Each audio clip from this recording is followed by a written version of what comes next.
Hello students, my self Ganesh Kumawat. आप सभी दोस्तों का यूट्यूब पर मेरे चैनल पर इकोनॉमिक साइंस एकेडमी पर आप सभी का स्वागत है।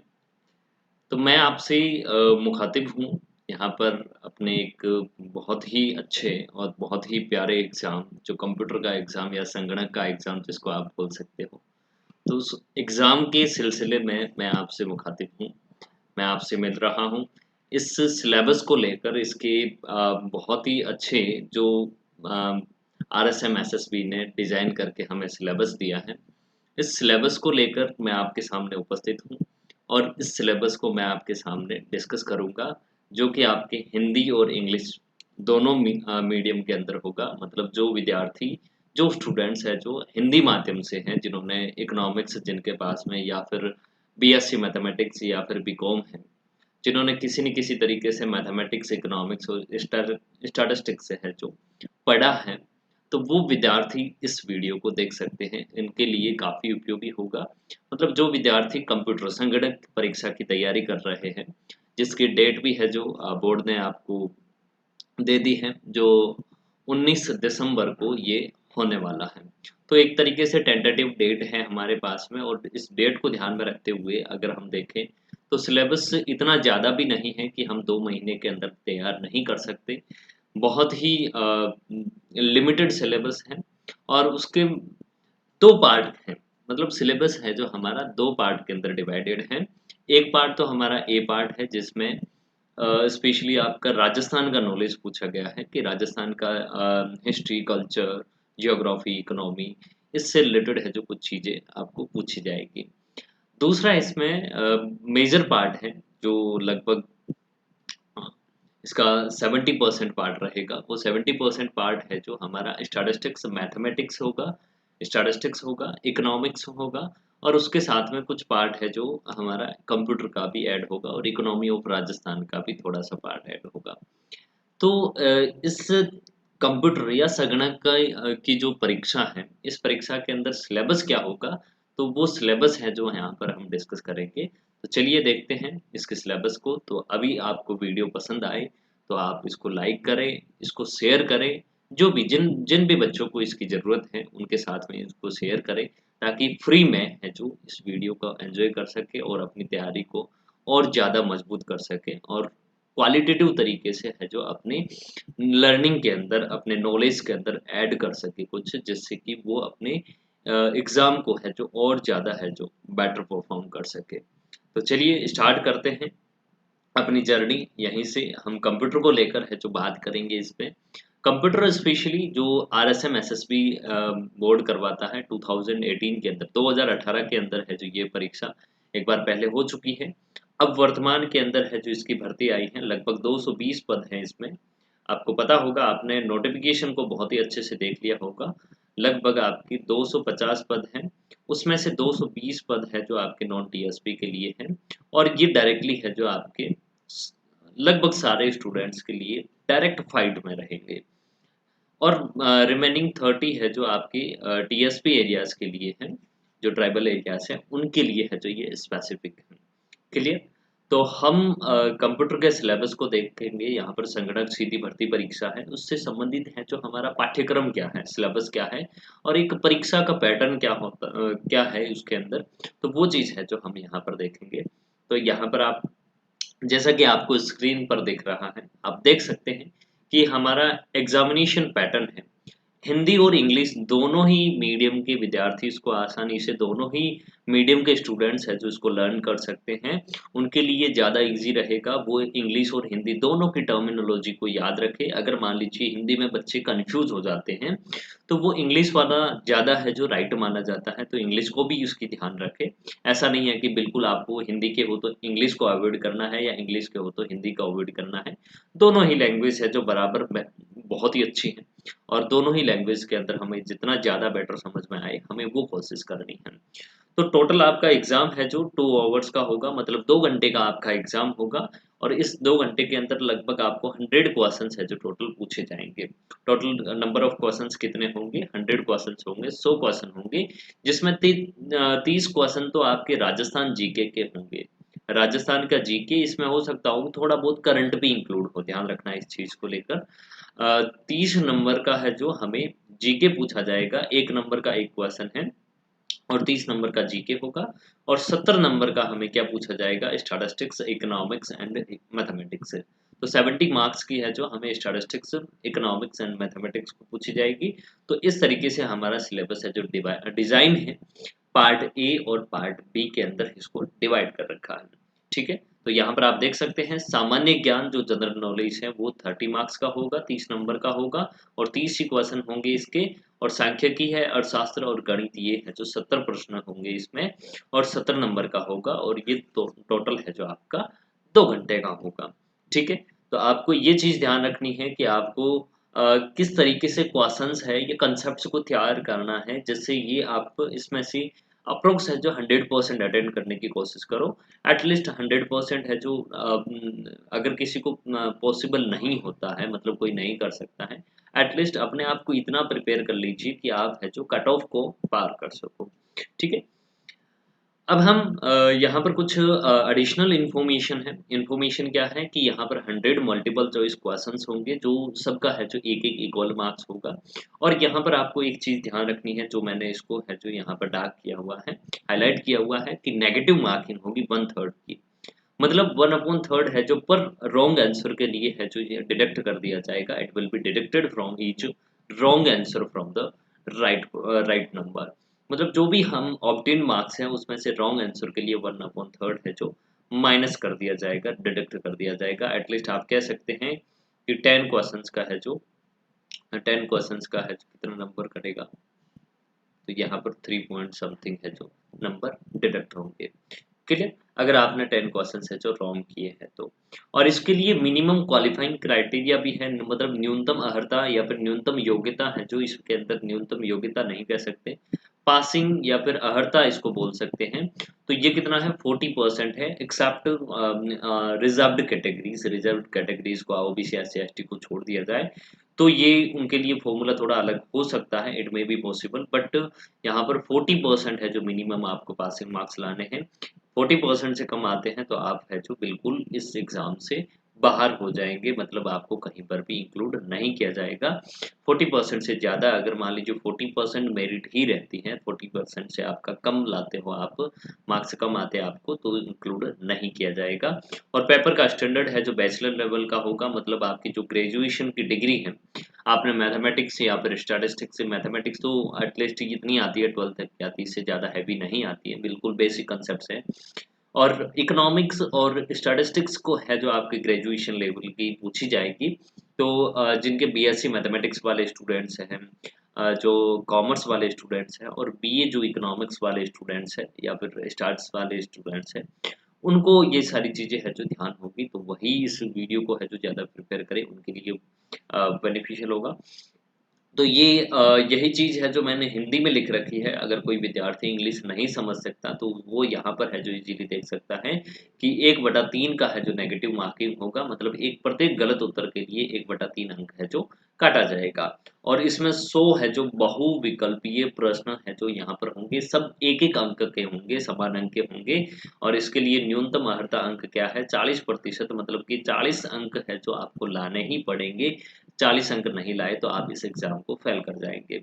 और पेपर का लेवल है जो स्नातक डिग्री का होगा, मतलब ग्रेजुएशन लेवल का होगा, बैचलर डिग्री का होगा, तो ये आप देख सकते हैं। अब हम चलते हैं इसके सिलेबस पर, कंप्यूटर का जो संगणक का सिलेबस है, उस सिलेबस के अंदर कौन-कौन सी चीज़ें हैं इंक्लूड हैं और हम आगे जो आने वाले दिनों के अंदर हम कौन-कौन सी चीज़ें हैं जो डिस्कस करेंगे, हम आपसे, मैं रोज़ आपसे है जो मिलूँगा और आपको एक लेक्चर प्रोवाइड करूँगा। हमारा कोशिश ये रहेगी हमारी कि हम आपको लेक्चर्स के साथ-साथ में जो भी हम आपको रिकॉर्डेड वीडियोज़ प्रोवाइड करेंगे, उसके साथ-साथ में हम कोशिश करेंगे कि टेस्ट सीरीज भी प्रोवाइड करेंगे आपको। तो आप जो भी इंटरेस्टेड कैंडिडेट हैं, जो टेस्ट सीरीज मतलब एक टॉपिक वाइज हम टेस्ट कंडक्ट करेंगे, जिससे कि ज़्यादा ईजी हो जाए टॉपिक को समझना, और उसमें कोई भी ऐसा क्वेश्चन आ जाए जिसको हम इजीली अटेंड कर सके और उसकी श्योरिटी मतलब एक्यूरेसी के साथ में उसको अटेंड करें। तो यहाँ पर टेस्ट सीरीज के लिए मैं एक आपको डिस्क्रिप्शन के अंदर लिंक प्रोवाइड कर दूंगा। उस लिंक पर जाकर आपको सिंपली रजिस्टर करना होगा और वहां पर आपको टेस्ट पेपर है जो मिल जाएगा। जैसे अब अपकमिंग वीडियोस आएंगे उसके अकॉर्डिंग उसका है जो टेस्ट भी मिलेगा आपको। तो सबसे पहले हम, क्योंकि सेकंड पार्ट है जो पार्ट हमारा बी है, उसमें पहले तो है स्टैटिस्टिक्स से दे रखा है, डेटा कलेक्शन की बात की गई है इसमें कि डेटा को आप कलेक्ट कैसे करते हो, कौन कौन से मेथड्स है इसके, है ना, कौन कौन से मेथड्स है, जैसे प्राइमरी डेटा है, सेकेंडरी डेटा है, इन दोनों डेटा क्या होता है, इनका मीनिंग क्या है, और इन डेटा को कलेक्ट करने के मेथड्स कौन से हैं। तो बहुत बहुत बार है जो यहाँ पर क्वेश्चन पूछा जाता है। तो इस तरीके से है जो इन्वेस्टिगेटर के एग्जाम हुए, एएसओ का एग्जाम हुआ, एसओ का जो 15 में एग्जाम हुआ, अभी भी एसओ की वैकेंसी आ रखी है, 43 है जो यहाँ पर वैकेंसीज है। तो मतलब वैकेंसीज डे बाय डे है जो आपको पता चल रहा होगा कि आप जब जैसे जैसे पेपर को सोल्व करते हो तो आपको पता चलेगा कि किस तरीके के क्वेश्चंस आएंगे। तो मतलब वैकेंसी वाइज है जो आपने पेपर को देखा होगा, उसको सोल्व किया होगा, पहले कभी आपने एग्जाम दिया है, नहीं तो अभी फर्स्ट टाइम दे रहे हो, तो बिल्कुल चिंता करने की बात नहीं है। मैं आपको यहाँ पर सारी चीजें बताऊंगा, बिल्कुल फ्री ऑफ कॉस्ट है, किसी भी तरीके से यहाँ पर है जो आपके और मेरे बीच में मॉनेटरी को लेकर, मॉनेटरी ट्रांजेक्शन को लेकर कोई एग्रीमेंट नहीं है। तो हम इसी से शुरू करेंगे। तो एक कलेक्शन ऑफ डेटा मतलब कि आंकड़ों का संग्रहण, इसको अगर हिंदी में लिखें, आंकड़ों का संग्रहण। तो आंकड़ों का संग्रहण करने करने करने के तरीके कौन से हैं, और इसकी कौन कौन सी विधियां हैं, और कितने प्रकार के होते हैं आंकड़े, ये है जो इसके अंदर हम पढ़ेंगे। बहुत ही सुंदर और बहुत ही स्वीट ये टॉपिक है, और इसमें से लगभग आपको एक दो क्वेश्चन है जो मिल जाते हैं। फिर है क्लासिफिकेशन, आपने डेटा को, आपने आंकड़ों को है जो एकत्रित कर दिया, लेकिन फिर उसका है जो वर्गीकरण करना होता है, मतलब आप वर्गीकरण करते हो, फिर टेबल बनाते हो उसकी। वर्गीकरण का मतलब ये होता है कि आप किसी न किसी श्रेणी के आधार पर मतलब कैटेगरी वाइज आप डेटा को एलोकेट करने का काम करते हो। जैसे मान लीजिए कि आपने कोई भी पॉपुलेशन के डेटा है, तो पॉपुलेशन के डेटा को आपने मेल और फीमेल के अंदर है जो अलग से इसको कैटेगराइज कर दिया, मतलब ये क्लासिफिकेशन हो गया। अब यहाँ पर इस तरीके से आप यहाँ पर रूरल मेल और अर्बन मेल, इस तरीके से आपने और क्लासिफिकेशन कर दिया। तो ये क्लासिफिकेशन है जो स्टेप बाय स्टेप है जो होता जाता है। तो इस तरीके का अगर आप क्लासिफिकेशन करते हो तो वो है जो क्लासिफिकेशन किस तरीके से कर सकते हैं, और अगर ये क्लासिफिकेशन करते हैं तो इससे पहले हमें कौन कौन सी सावधानियां रखनी होगी, कौन कौन सी है जो प्री रिक्वेस्ट्स हैं, या फिर कौन कौन सी है जो प्रिलिमिनरीज हैं जिसको हमें ध्यान रखना होगा। फिर इसका सारणीकरण है तो हम इसकी सारणियां बनाएंगे। सारणियां बनाने के बाद में है जो हम देखेंगे कि इनके बीच में बेसिक डिफरेंस क्या है, टेबुलेशन और क्लासिफिकेशन के बीच में बेसिक डिफरेंस क्या है, और इससे किस तरीके के एक्सपेक्टेड क्वेश्चंस हैं वो भी देखेंगे। फिर आपको डेटा को आपको रिप्रेजेंट करना है, क्योंकि बहुत सारा डेटा है जो आप सारे टेबल्स के अंदर बता लेते हो, लेकिन वो बड़ी पिक्चर है जो उसको पॉइंट वाइज आप एक्सप्लेन नहीं कर सकते इतना ज़्यादा डेटा को। तो इसलिए क्या करते हो आप डायग्राम बना के उस डायग्राम से है जो उसको रिप्रेजेंट कर देते हो। एक डायग्रामेटिक रिप्रेजेंटेशन होता है, एक ग्राफिकल होता है। ग्राफिकल में ग्राफ्स आते हैं, आपको पता होगा कि आपने देखा होगा न्यूज़पेपर वगैरह में बहुत सारे ऐसे ग्राफ बने होते हैं। आप इस तरीके से पाई चार्ट वगैरह, ये सारी चीज़ें हैं जो आपने देखी होगी, आपको पता होगा। इस तरीके से जो ग्राफ बनते हैं मैं सारा आपको बना के बताऊँगा, करवाऊँगा ये सारी चीज़ें। तो ये डायग्रामेटिक मतलब कुछ डायग्राम बनाकर आप चीज़ों को रिप्रेजेंट करते हो। तो ये इसके अंदर हमें डायग्रामेटिक और ग्राफिक रिप्रेजेंटेशन को देखना होगा। फिर मेजरमेंट ऑफ सेंट्रल टेंडेंसी, तो सेंट्रल टेंडेंसी के जो मेजरमेंट्स है, इस मेजरमेंट्स के अंदर है जो हमें क्या देखना होगा। तो मेजरमेंट्स के अंदर आप देख सकते हैं, इसमें पहले तो आपका जैसे मॉड और मीडियन, जो आपका पोजिशनल एवरेज है जिसको कह सकते हैं स्थिति माध्य, स्थिति माध्य, या इंग्लिश में इसको कहते हैं पोजिशनल एवरेज। तो ये पोजिशनल एवरेज या स्थिति माध्य है, मतलब एक लोकेशन के आधार पर हम बता सकते हैं, लोकेशन के अकॉर्डिंग है जो बता सकते हैं कि इसका मोड क्या होगा और मीडियन क्या होगा। कोई भी हमें सीरीज दे रखी है, कोई भी डेटा दे रखा है, ठीक है। इसके अलावा फिर हमें मैथमेटिकल मीन भी हमें देखने होंगे, जिसमें है जो ज्योमेट्रिक मीन है अर्थमेटिक मीन है, ठीक है, क्वाड्रेटिक मीन है, हार्मोनिक मीन है। ये 4 है जो हमारे मैथमेटिकल मीन है। इनको भी हमें देखना होगा, देख के है जो हम बता सकते हैं कि इससे इसमें भी क्वेश्चंस है जो आपको पूछे जाते हैं। तो यहाँ से बहुत ही अच्छे क्वेश्चंस आते हैं, बिल्कुल छोटे-छोटे न्यूमेरिकल्स आते हैं और मतलब थ्योरी से में मतलब ऐसा नहीं है कि बिल्कुल न्यूमेरिकल आ जाएँगे, सारे न्यूमेरिकल नहीं आते, कुछ थ्योरी से भी क्वेश्चन आते हैं। तो आपको थ्योरी और न्यूमेरिकल दोनों पर अच्छे से ध्यान देना है, ठीक है। उसके बाद में है जो डिस्पर्जन, डिस्पर्जन के भी अलग अलग मेजरमेंट है, तो इसको आप देख सकते हैं कि कभी कभी हमें रेंज पूछ लिया जाता है, हमें क्वार्टरनाइल डेविएशन पूछ लिया जाता है, स्टैंडर्ड डेविएशन पूछ लिया जाता है, मीन डेविएशन पूछ लिया जाता है, इंटर क्वार्टाइल रेंज के बारे में पूछ लिया जाता है। और उसके साथ में एक और कंसेप्ट जुड़ा हुआ है, स्क्वीनेस, मतलब जिसको विषमता बोलते हैं। तो विषमता कब पाई जाती है, विषमता किसको बोला जाता है और विषमता की मापन कैसे किया जाता है, तो ये skewness, how to measure skewness, तो ये कंसेप्ट्स भी है जो हम डिस्पर्जन के साथ में देखेंगे। डिस्पर्जन को हिंदी में बोलते हैं अपकिरण, या इसको आप दूसरी तरीके से या फिर दूसरे अर्थ में अगर देखो तो इसको फैलाव कह सकते हैं। मतलब एक जो माध्य वैल्यू है, माध्य जो मीन वैल्यू है, यहाँ पर आप मीन वैल्यू लिख लीजिए। अब मीन वैल्यू से दूसरी वैल्यूज है जो कितनी दूर दूर है, इंडिविजुअल वैल्यूज, इसको हम क्या कहते हैं, अपकिरण कहते हैं। ये फैलाव हमें देखना होता है, तो क्लियर।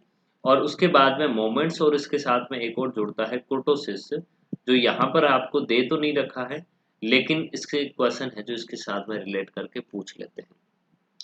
तो ये चीज भी हमें देखनी है, मोमेंट्स और कुर्टोसिस। तो आई होप आपको ये समझ में आ रहा होगा, क्योंकि यहाँ पर जो चीजें दे रखी हैं बिल्कुल इजी है। हो सकता हो आपके ग्रेजुएशन लेवल पर या तो आपने पढ़ ली है या फिर पढ़ रहे होंगे अभी, तो बिल्कुल ईज़ी है। आप मेरे साथ में बने रहिए, आपको सारी चीज़ें हैं जो हम ईज़ी वे के अंदर करवाएँगे। उसके बाद में यहाँ पर कोरिलेशन, सहसंबंध दे रखा है। कोरिलेशन जिसको हिंदी में क्या बोलते हैं, सहसंबंध है जो बोला जाता है। सहसंबंध, अब सहसंबंध मतलब हमारे पास में एक एक्स सीरीज़ है, एक वाई सीरीज़ दे रखी है, 2 श्रेणियाँ दे रखी हैं, तो इनके बीच में कोई संबंध है या फिर नहीं है। तो वो कोरिलेशन या फिर सहसंबंध हमें निकालना है। इसके कोएफिशिएंट्स, मतलब इसके गुणांकों को हम कैसे कैलकुलेट करते हैं, इसकी गणना कैसे करते हैं, ये चीज़ हमें देखनी है। तो कोरिलेशन, ये इसमें हमें दोनों पढ़ने होंगे। कार्ल पियर्सन भी है जो इससे पूछा जाता है, और दूसरा है जो स्पेरमैन का है, स्पेरमैन का ये भी पूछा जाता है, ठीक है। तो दोनों क्वेश्चन पूछे जाते हैं, तो हमें दोनों ही पढ़ने हैं, बिल्कुल अच्छे से पढ़ेंगे। फिर उसके बाद में सैम्पलिंग से रिलेटेड कुछ बेसिक नॉलेज है जो यहाँ पर आपसे एक्सपेक्ट किया गया है कि इतना नॉलेज आपको होना चाहिए। तो डिजाइन ऑफ सैंपल सर्वे, मतलब जब आप सैंपल्स लेते हो पॉपुलेशन में से, पॉपुलेशन मतलब जो समग्र है, हमारी स्टैटिस्टिकल यूनिट्स हैं, उस पूरी यूनिट्स में से या फिर हमारी पूरी पॉपुलेशन में से, पॉपुलेशन हम जनसंख्या की बात नहीं कर रहे हैं, हम पॉपुलेशन का मतलब है number of aggregate units, units in a group, मतलब इन अ ग्रुप, या स्पेसिफिक प्लेस या स्पेसिफिक रीजन, कोई भी आप बता सकते हैं। तो मतलब इसमें कितनी है जो एग्रीगेट यूनिट्स है, हमारे पास में इकाइयां हैं, उसी को हम पॉपुलेशन, अगर सारी इकाइयों को शामिल कर दिया जाए तो उसको हम क्या बोलेंगे, उसको हम पॉपुलेशन बोलेंगे, समग्र बोलते हैं हिंदी में। तो ये डिजाइन ऑफ सैंपल सर्वे, मतलब कि जो हमारा सैंपल्स है, इसको हिंदी में बोलते हैं प्रतिदर्श, प्रतिदर्श। तो ये जैसे सैंपल का मतलब क्या होता है, जब हमारा ब्लड टेस्ट होता है, मतलब बॉडी का ब्लड टेस्ट करेंगे, तो ब्लड टेस्ट के लिए एक छोटा सा डॉक्टर सैंपल लेता है, उसके आधार पर है जो बहुत सारे फीचर्स, मतलब बहुत सारी विशेषताएं बता देता है वो खून की। तो इसी तरीके से जब हम सैंपल सर्वे करते हैं तो उससे पहले हमें सैंपल का एक डिजाइन करना होता है कि किस तरीके से हम सैंपल्स लेंगे, हमारा पॉपुलेशन क्या होगा, उसमें से कितना कैसे सैंपल लेंगे। तो उससे रिलेटेड है जो नॉलेज आपसे एक्सपेक्ट किया गया है। तो इसमें सैम्पलिंग यूनिट क्या होती है, सैम्पलिंग फ्रेम क्या होता है, सैम्पलिंग फ्रैक्शन क्या होता है, और sampling with and without replacement हम सैम्पलिंग कैसे ले सकते हैं, ये नॉलेज भी आपसे चेक करवाया जाएगा, मतलब आपको पूछा जाएगा, ठीक है। अब इसके बाद में हम आगे देखते हैं, सिलेबस को देखकर ज़्यादा कन्फ्यूज नहीं होना है, बिल्कुल हिंदी में भी बात करेंगे, यहाँ पर सिलेबस आपको इंग्लिश में थोड़ा करवा रहा हूँ। आगे पूरे लेक्चर है जो हिंदी इंग्लिश दोनों बाइलिंगुअल है जो चलेंगे। तो ये पॉपुलेशन पैरामीटर क्या होता है, पैरामीटर को कैसे कैलकुलेट करते हैं, किससे संबंधित है, तो आपको बता देता हूँ कि जो पॉपुलेशन है, पॉपुलेशन के जितने भी मेजर्स हैं उनको हम पैरामीटर बोलते हैं। मतलब इनके मापों को है जो क्या बोला जाता है, समग्र के मापों को हम पैरामीटर बोलते हैं। ठीक है। और दूसरा है जो सैंपल है हमारे पास में, जैसे मान लीजिए सैंपल है हमारे पास में, सैंपल। तो सैंपल के जो माप होते हैं, इसके जो मेजर्स होते हैं, उनको स्टैटिस्टिक बोला जाता है। स्टैटिस्टिक, ठीक है, सांख्यिक बोलते हैं इसको। ठीक है। तो ये इसके मेजर को बताता है और ये पॉपुलेशन के मेजर को है जो पैरामीटर बताता है। तो ये हमारे पॉपुलेशन पैरामीटर और सैंपल एस्टिमेटर दोनों हमें पढ़ने हैं। सिंपल रैंडम सैंपलिंग, जो सैंपलिंग के अलग अलग मेथड्स हैं, तो कुछ मेथड्स भी हमें देखने होंगे। इन्होंने बिल्कुल कम स्पेसिफाई किए हैं, लेकिन 8 टू 9 सैंपलिंग मेथड्स हैं, उसको हम पूरा डिटेल में देखेंगे, जिससे कि ये कोई क्वेश्चन है जो इनसे ऊपर होके भी आ जाए, मतलब कि एकदम से टप के आ जाता है। क्लियर? मतलब अपने को पता ही नहीं होता है, ये हम इतना पढ़ के जाते हैं लेकिन कुछ अलग तरीके से पूछ लेते हैं। जैसे इसमें क्लस्टर का सैंपलिंग का दे रखा है और कन्वीनियंस सैंपलिंग का है जो इसमें नहीं दे रखा है, तो कन्वीनियंस का पूछ लेता है। ठीक है। दूसरा कोटा सैंपलिंग है, कोटा सैंपलिंग का है जो इसमें नहीं दे रखा है, तो वो भी पूछ लेता है। तो इस तरीके से वो सैंपलिंग है जो रैंडम और नॉन रैंडम दो तरीके की सैंपलिंग होती है। तो वो दोनों में से कोई भी मेथड पूछ सकता है, तो हमें बिल्कुल अवॉइड नहीं करना है, हमें बिल्कुल ध्यान रखना है, क्योंकि 2018 के अंदर एग्जाम हुआ था, सिलेबस से बाहर भी क्वेश्चन आए थे, ऐसी बात नहीं है, लेकिन वो किसी न किसी तरीके से एक टॉपिक से दूसरा टॉपिक है जो कनेक्टेड होता है। ठीक है, इसलिए वो क्वेश्चन पूछ लेते हैं। और फिर है जो टाइम सीरीज एनालिसिस यहाँ पर दे रखा है। टाइम सीरीज में है जो इसके कौन कौन से अलग अलग कंपोनेंट्स हैं कि जिनसे मिलकर मिलकर है जो टाइम सीरीज बनती है, मतलब जिसको आप समय सीरीज भी बोल सकते हैं इसको। ठीक है। समय तो कंपोनेंट हो गया, इसको हम कैसे ट्रेंड को मेजर करते हैं, जैसे हमारा कोई भी ट्रेंड है इस तरीके से, कोई ग्रोथ रेट हो रही है या फिर जीडीपी बढ़ रही है या फिर जो भी एक्स वाई जेड है जो किसी का ट्रेंड है, तो इस ट्रेंड को हम मेजर कैसे कर सकते हैं। तो ये आपका सीजनल हो सकता है, साइक्लिकल हो सकता है, इरेगुलर वेरिएशन हो सकता है। सीजनल मतलब है जो इसको हम बोलते हैं मौसमी परिवर्तन है जो हो सकते हैं, मौसमी परिवर्तन से ये ट्रेंड में बदलाव हो सकते हैं, तो उस ट्रेंड को कैसे मापा जाए। फिर साइक्लिक, साइक्लिक जिसको हम बोल सकते हैं चक्रीय, तो चक्रीय परिवर्तन होते हैं तो उसको भी कैसे मापा जाए। और ये कुछ इस तरीके का अनियमित है, इरेगुलर वेरिएशंस होते हैं, तो उसको हम क्या बोलते हैं। तो ये तीनों हैं जो कंपोनेंट्स है। इसके अलावा भी एक दो कंपोनेंट्स और है जो हम वहाँ पर देखेंगे, सब कंपोनेंट्स भी हैं इनके। तो इन कंपोनेंट्स को है जो कैसे मेजर करते हैं, उसके लिए हमें पूरी तरीके से तैयार होके पढ़ना होगा, तब जाके हम इसके क्वेश्चंस को सोल्व करेंगे। फिर आपका इंडेक्स नंबर है, काफ़ी अच्छा और काफ़ी पॉपुलर और काफ़ी यूजेबल कंसेप्ट है। तो इसके यूजेस कहाँ है, पहले तो यही पूछ लेगा कि इंडेक्स नंबर का यूज कहाँ पर होता है। तो अगर आपको इस तरीके से क्वेश्चंस करना पूछ लिया जाए, if we want to calculate a data that is given in percentage, percentage के अंदर डेटा दे रखा है, तो हमें कैलकुलेट करना है, तो हम कौन सा मेथड यूज कर देंगे। आपको नीचे मीन, मोड, मीडियन, इंडेक्स इस तरीके से दे दिया जाएगा। तो परसेंटेज के अंदर जो डेटा होते हैं उनको हम इंडेक्स नंबर से कैलकुलेट करते हैं। तो इसका यूजेस कहाँ होता है, वो सारे यूजेस हमें पढ़ने हैं। इसके कौन कौन से टाइप्स हैं, इंडेक्स नंबर कितने टाइप्स के हैं, और इसकी लिमिटेशंस कौन-कौन सी है कि इंडेक्स नंबर को हम कहाँ पर यूज़ कर सकते हैं और कहाँ पर यूज़ इसका नहीं हो सकता है, लिमिटेड हो सकता है, या फिर हमें फ़ॉल्स ही रिज़ल्ट है जो प्रोवाइड करता है, तो वो भी हमें देखना होगा। फिर है जो इंडेक्स नंबर कंस्ट्रक्ट कैसे होते हैं, तो हमें सारे फ़ॉर्मूले याद करने होंगे। आपको क्वेश्चन के अंदर कभी-कभी फ़ॉर्मूला भी पूछ लिया जाएगा कि इनमें से है जो कौन सा फ़ॉर्मूला राइट है, कौन सा रॉन्ग है। तो फिशर इंडेक्स है, बाउली का इंडेक्स है, इस तरीके से बाउली का इंडेक्स है, आपको पिछली बार पूछा भी गया था कंप्यूटर के एग्जाम में। फिर सिंपल और वेटेड एग्रीगेट मेथड अगर निकालते हैं हम, इसका क्यों यूज करते हैं, क्या यूजेस हैं और किस कंडीशन के अंदर इनका यूजेस हमें करना चाहिए, तो ये चीज भी आपको है जो इसके अंदर दे रखी है। ठीक है। अब उसके बाद में यही आप इंडेक्स नंबर का ही पार्ट है, simple and weighted average price relatives है, चैन बेस्ड इंडेक्स नंबर दे रखा है, बेस शिफ्टिंग है, कॉस्ट ऑफ लिविंग इंडेक्स दे रखा है। तो ये सारे हैं जो हमारे इंडेक्स के पार्ट हैं, और इंडेक्स के पार्ट को जब हम देखेंगे तो इसको वन बाय वन है जो सारी चीज़ों को देखेंगे। ऐसा नहीं है कि बिल्कुल कुछ चीज़ें छोड़ दें और क्वेश्चन उन्हीं में से पूछ लिया जाए, तब है जो ये प्रॉब्लम हो सकती है। और एक क्वेश्चन भी गलत होना या फिर मिस होना मतलब है हमारा एक नंबर का लॉस, और एक नंबर पता है लाइफ को है जो बाउंड्री के आगे की तरफ या पीछे की तरफ धकेल सकती है।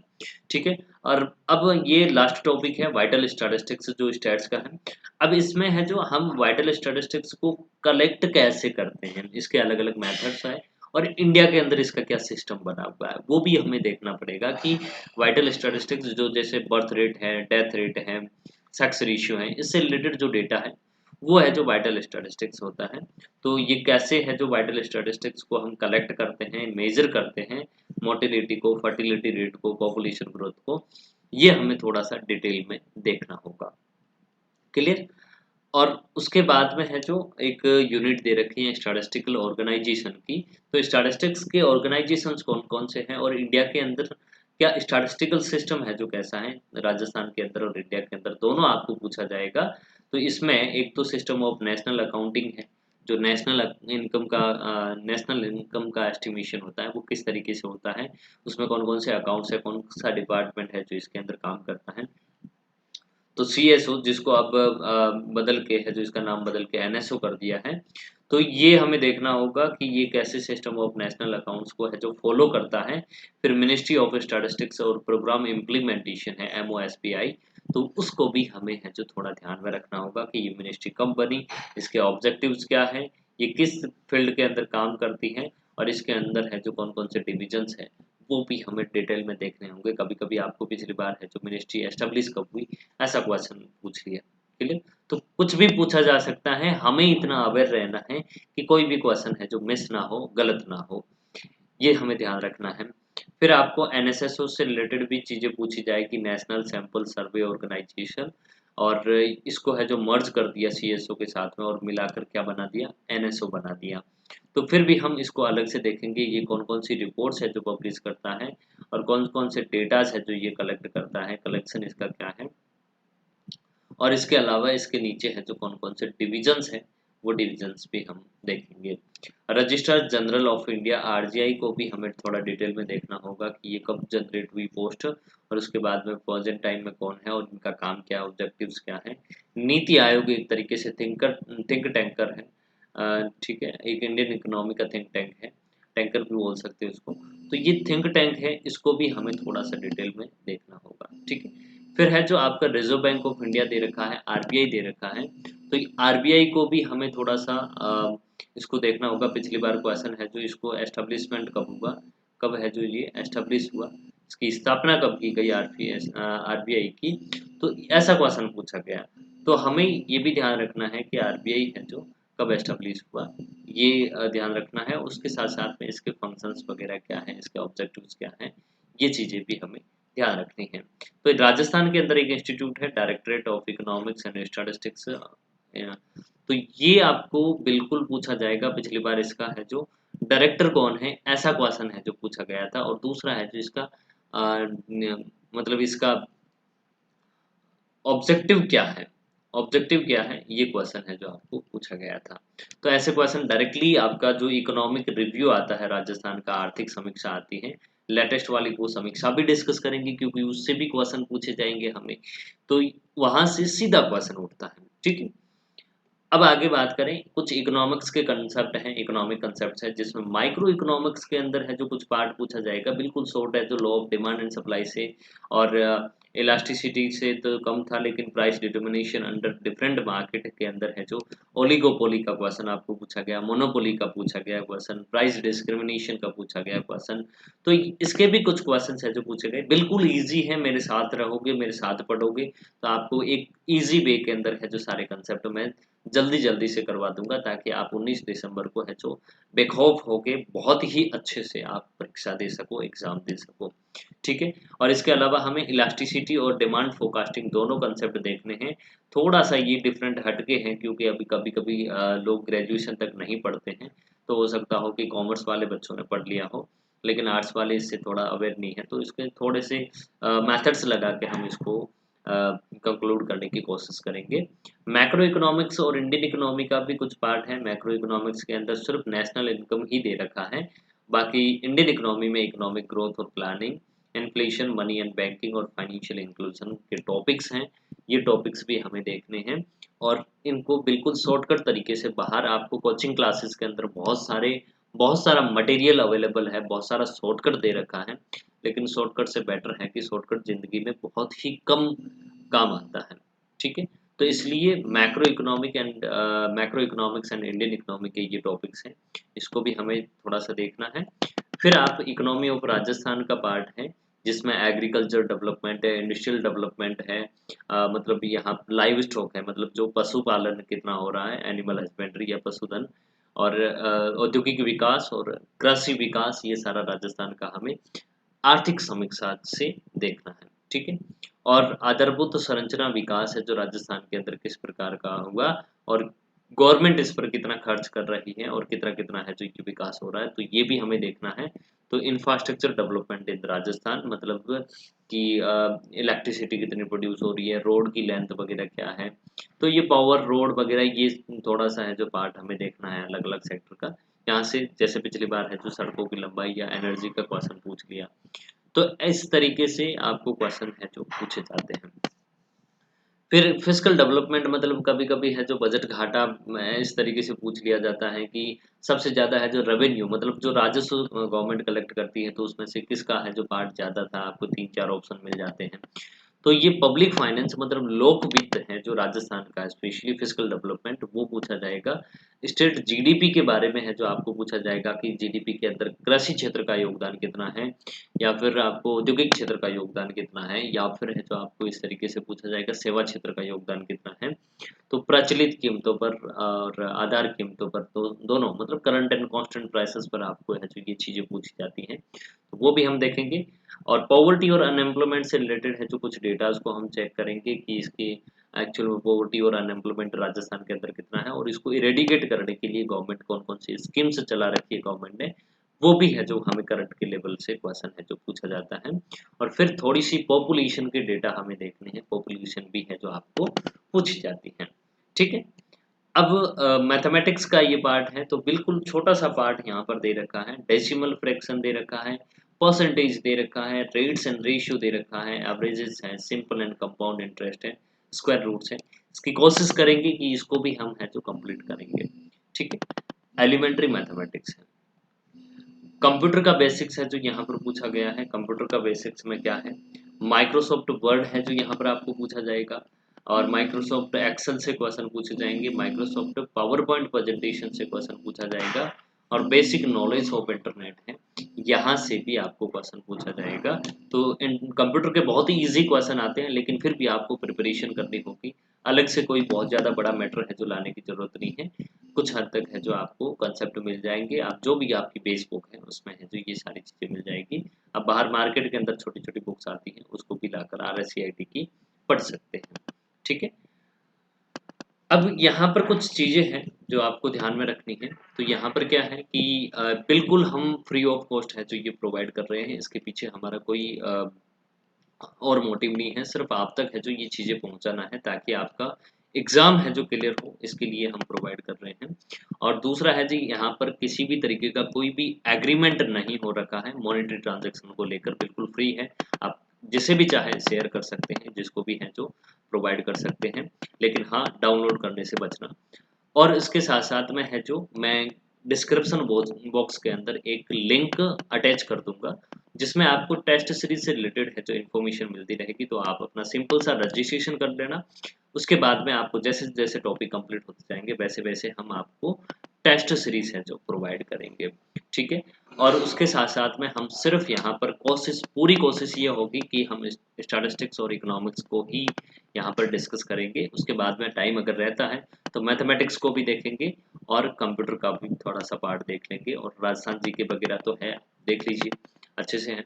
बाकी इकोनॉमिक्स और स्टैटिस्टिक्स जिसका मेजर पोर्शन रहता है, अप्रोक्स 60 क्वेश्चंस है जो यहाँ से, मतलब 55 टू 60 क्वेश्चंस है जो डायरेक्टली यहीं से आते हैं। इसको हम कंप्लीट आपका 100% करवा देंगे।